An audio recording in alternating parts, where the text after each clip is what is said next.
Our goal is to empower the viewer in terms of improving their understanding of how alcohol and drugs interact with the brain and how alcoholism and drug abuse are, in a very real sense, brain-based disorders.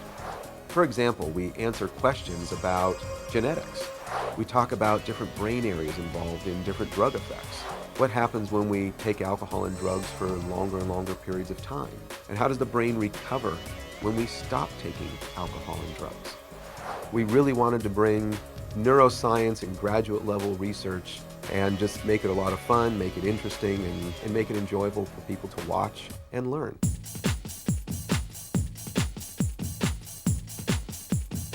What we did was to bring together very talented individuals, ranging from some of the top experts in alcohol and drug abuse research, some of the best known clinicians doing substance abuse treatment from around the country, as well as a very, very talented and award-winning production team, both in terms of video production, computer animation, and music composition and recording. We brought all these diverse people together to produce shows which are state-of-the-art, both in terms of the science they're providing and in terms of the quality and level of the production.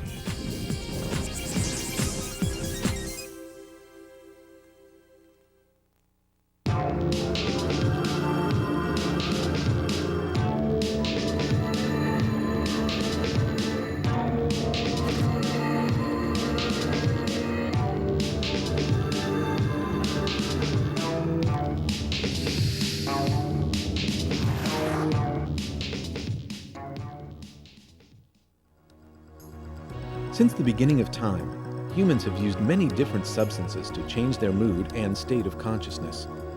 But as we all know, the negative effects of continued drug use, or sometimes even a single episode of drug use, can far outweigh any short-term good feelings that these drugs may create. Indeed, the consequences of drug use make up a large list of negative effects, ranging from nausea and disorientation to serious long-term illnesses, and, more often than we care to admit, even death. So with all of these negative consequences, how does someone become a drug abuser, and why do they continue to take drugs? Is it because of a flaw in character, a miserable childhood, or does it simply start as a bad day at work or in school? As we're about to see, for many, the answers to some of these questions can have less to do with the explanations they give, and more to do with what's going on, not just inside their head, but specifically inside their brain. Through work in many laboratories, we've learned over the last 30 years that animals and humans will often work hard to receive drugs. And we know they do this because it makes them feel good. That is, they find the experience reinforcing. Depending on how much better they make us feel, there's a possibility that we could become drug dependent. But what leads some of us to use drugs in the first place? What motivates someone to keep taking drugs? And how does a person become drug dependent? Well, as we're about to find out, it's a combination of genetics, brain chemistry, and environment.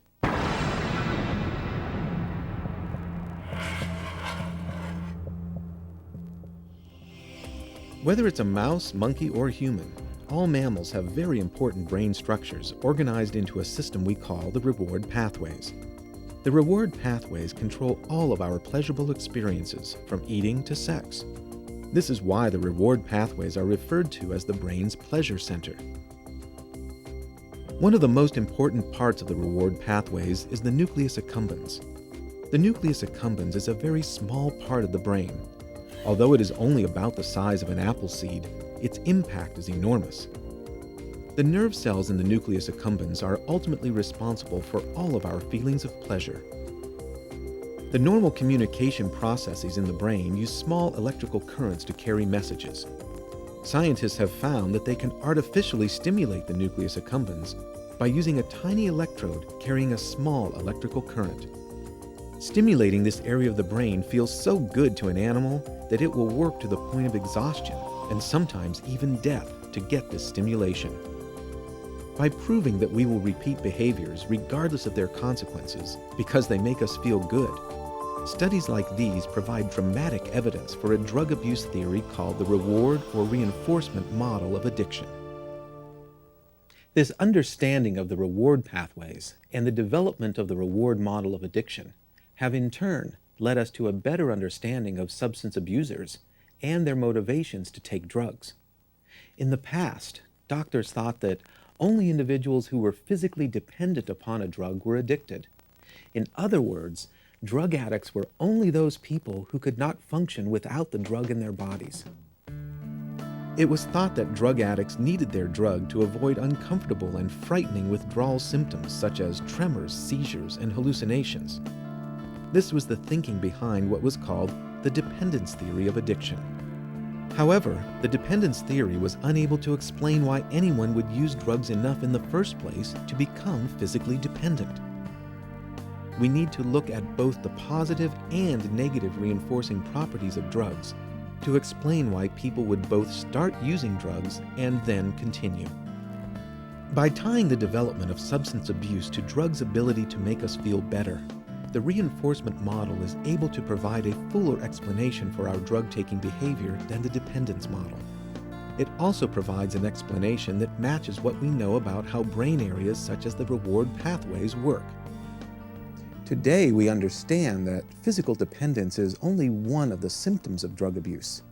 Many addiction specialists now accept that a pattern of continued drug use in spite of repeated harmful consequences is the clearest indicator that a person has a substance abuse problem.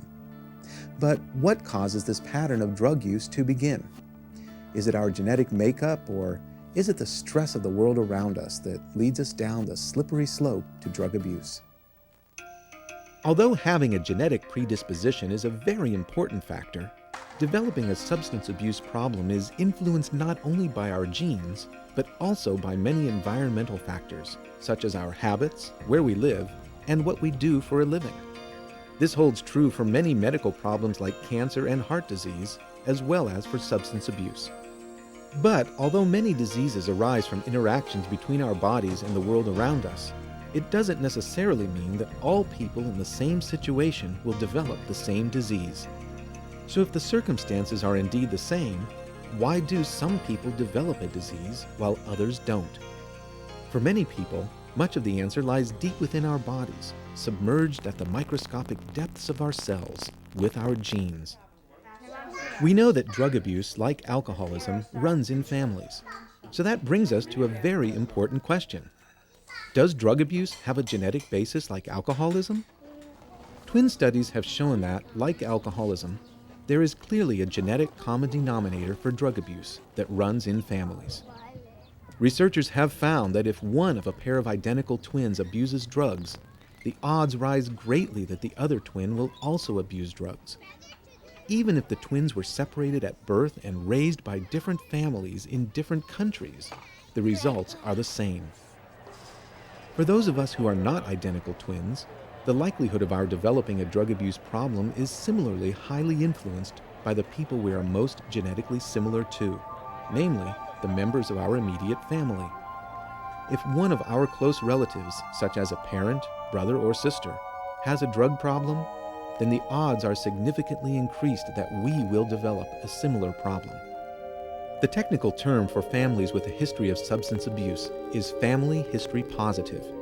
Families without a history of substance abuse are termed family history negative. Given all of the evidence that substance abuse has a genetic basis, many people ask if there are genes specific to this disorder.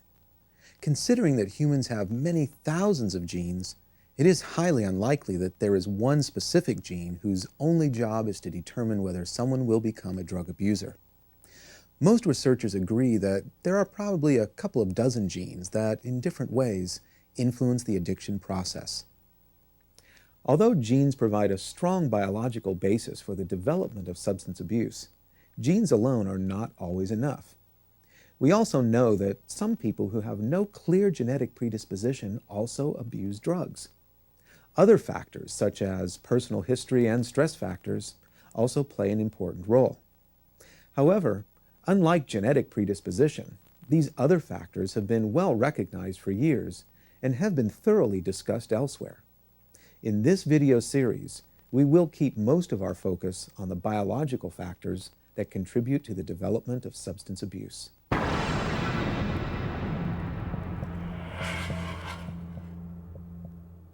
Scientists have been investigating the biological causes of addiction in many ways for many years. Hundreds of studies have clearly shown that voluntarily taking drugs is not a uniquely human behavior. Animals like monkeys, rats, and mice will voluntarily take alcohol and drugs just like people do. Many animals will easily learn to perform a task, such as pressing a lever, in order to receive the very same drugs that people abuse. But why would animals want to work to get drugs? Although we can't look inside an animal's head to see why it will work to get drugs, in many ways, its behavior seems to speak for itself.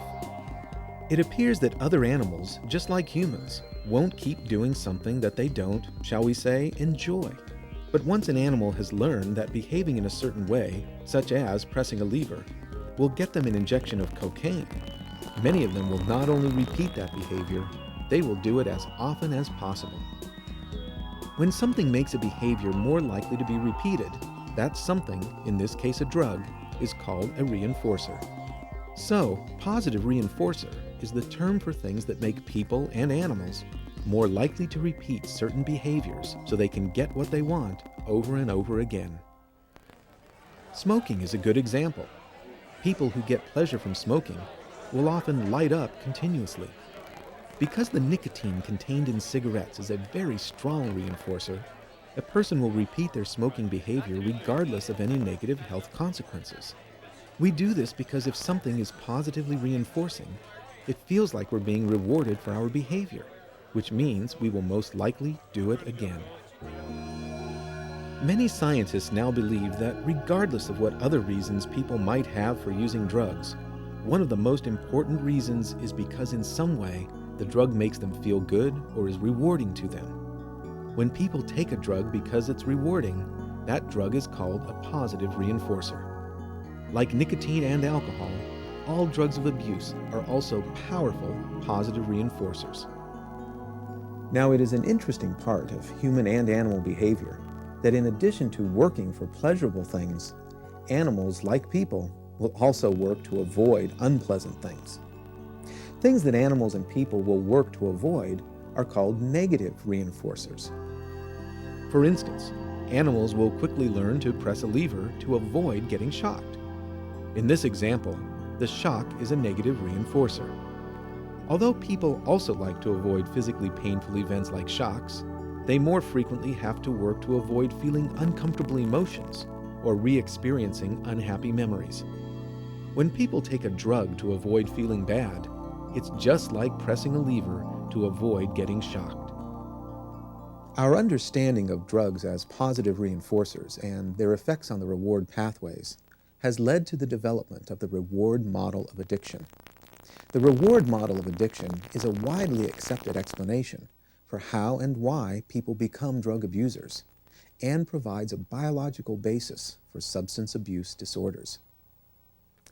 Because certain types of drugs, such as cocaine, amphetamine, heroin, PCP, and barbiturates, to name just a few, are very strong reinforcers, many scientists believe that these drugs make people experience a loss of control, which makes them much more likely to repeat the same behaviors over and over. In this case, continually seeking and using the drug in spite of the negative consequences. By focusing on the amount of time and energy a person will spend to get and use drugs, the reinforcement model of addiction helps to explain the progression of drug abuse. With continued use, drug abusers begin to lose interest in many other reinforcers because they no longer produce as much pleasure or reward as compared to the acute effects of drugs. In addition, the drug effectively allows the drug abuser to escape from unpleasant emotions, including those caused by their drug use. As a result, they'll continue to use drugs despite the negative consequences. So what makes drugs such powerful reinforcers? A closer look reveals that all abused drugs are chemicals that very effectively stimulate the reward pathways. Compared to most non-drug natural reinforcers, drugs of abuse are more powerful, more immediate, and more reliable reinforcers, and require very little effort on the part of the user to feel good. Drugs of abuse are more powerful reinforcers because their impact on the reward pathways is much greater than that of most non-drug reinforcers. While many of us enjoy a relaxing round of golf, the pleasure would be unlikely to match the impact on our reward pathways that is generated by cocaine. Also, these drugs provide a more immediate reward than natural reinforcers. For example, experiencing what is known as runner's high or experiencing an opiate high from heroin or Vicodin both involve the brain's natural opiate receptor sites and neurons.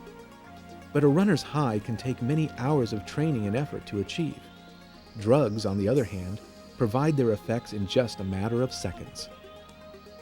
Drugs of abuse are also more reliable reinforcers and are guaranteed to stimulate the reward pathways. Non-drug reinforcers, on the other hand, are more variable. For example, the pleasure we get from watching our favorite sports team may be short-lived depending on the outcome of the game. Finally, these drugs require less effort than non-drug reinforcers. Drug abusers prefer the ease of snorting cocaine or popping a couple pills for stimulation of their reward pathways over spending hours hiking up a mountain trail. Clearly, for a drug abuser, the drug represents an easy, quick fix or a high-speed expressway to feeling better. That is why it is often such a major challenge for recovering substance abusers to substitute healthier reinforcers for the pleasures they get from drugs and drug-related activities. This difficulty may also explain why some abstinent substance abusers begin to abuse other drugs or develop other compulsive behaviors, such as gambling and overeating.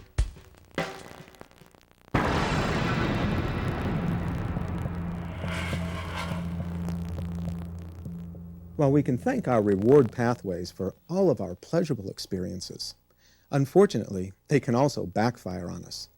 Let's take a closer look to see how the pleasurable experiences produced by taking some drugs can lead to the problem of drug abuse. Inside the brain lies a series of interconnected regions and pathways that together are known as the limbic system. The limbic system contains most of the key structures associated with the reward pathways. Inside the limbic system, the reward pathways are linked to areas of the brain that control emotions, decision-making, and memory. The reward pathways link three important brain areas: the ventral tegmentum, the nucleus accumbens, and the prefrontal cortex. What we experience as pleasure begins with stimulation of neurons in the ventral tegmentum. The stimulation then extends to the nucleus accumbens and into the prefrontal cortex. Research shows that stimulating the reward pathways causes the release of large amounts of the neurotransmitter dopamine. It is the release of dopamine, especially in the nucleus accumbens, that creates the feelings of pleasure we experience when we use drugs. We've seen how the reward pathways link several very important areas of the brain. One area in particular, the nucleus accumbens, houses the brain's pleasure center. It is here, through the release of the neurotransmitter dopamine, that we experience all of the pleasurable effects of drugs. But as we're about to see, sometimes drugs can affect the reward pathways even before we take them.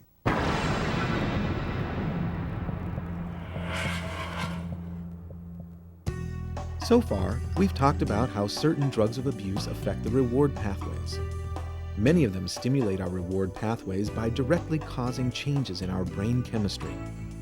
However, there are also other, less direct ways in which continued drug use can stimulate the reward pathways. Many of these indirect ways involve environmental cues, such as the people, places, and activities closely associated with the direct stimulation of the reward pathways. When the reward that results from taking a drug is paired over and over again with certain places, we become conditioned to experience that place as pleasurable. Then, when our reward pathways are stimulated by an environmental cue, like entering a similar type of place, we often experience a strong desire to take the drug. This strong desire is what is known as a craving. Similarly, if you tend to do most of your drugs with the same group of people, you may begin to feel drug cravings just from seeing them. This is because you have associated the habit of drug taking with this particular group of people. This learned association is called a conditioned response. So what are conditioned responses and how do they turn into cravings? The answer begins with a trip to Russia. A century ago, a renowned physiologist, Ivan Pavlov, formulated his groundbreaking theory of behavior involving learned associations and conditioned responses. Pavlov is most famous for his experiments involving dogs, where just before he would feed them, he would ring a bell. As the dogs began to associate being fed with hearing a bell, the dogs soon learned to expect food every time they heard the ringing of the bell. Soon, just hearing the bell was enough for the dogs to become excited. They would begin to salivate just as though they were actually being fed. This behavior is called a conditioned response. Just like Pavlov's dogs hearing a bell, people also learn to make connections between their environment and the positive reinforcers associated with that environment. Drugs are no different. People tend to associate the pleasurable feelings of drug use with the people, places, and activities that are around when that drug use happens. The biological basis for these environmental cues lies in our brain's ability to rapidly learn associations between events, particularly those that create strong feelings of pleasure, and features of our surrounding environment. The environmental features that evoke cravings for drugs are often referred to as triggers. While some triggers to use drugs are external cues from the world that surrounds us, other triggers may be internal, such as painful memories or unpleasant emotions. Whether internal or external, exposure to these triggers can cause neurons within the reward pathways to release small amounts of dopamine as an anticipatory response. Like Pavlov's dogs being triggered by a bell to salivate in anticipation of food, our brains also learn to anticipate drug effects when exposed to cues associated with drugs. Under these circumstances, our brains release small amounts of dopamine in the reward pathways. These anticipatory responses form the biological basis for the cravings that many drug abusers feel for their favorite drug. By understanding how drugs affect the reward pathways, we begin to learn about the complex processes involved in both the development of substance abuse disorders and in recovery from them. Because drugs can be such powerful and reliable positive reinforcers, we've learned that many recovering drug abusers have difficulty enjoying activities that do not involve drug use. This may be why some abstinent drug abusers develop other addictive behaviors. We also know, based on studies with laboratory animals and human studies with alcohol, that there are likely important biological differences in the brain chemistry of drug abusers versus non-drug abusers, particularly within the reward pathways. We've also learned that because environmental cues can stimulate the reward pathways and lead to cravings, recovering substance abusers should attempt to avoid the people, places, and activities that they strongly associate with their drug use. Finally, we've learned that although being family history positive does not guarantee that someone will develop a substance abuse problem, research clearly shows that these persons are at greater risk to develop this type of problem than someone who is family history negative. And because drug abusers are forced to live in a world that surrounds them with many drug cues, triggers, and primers, they remain at risk for drug-related problems for the rest of their lives.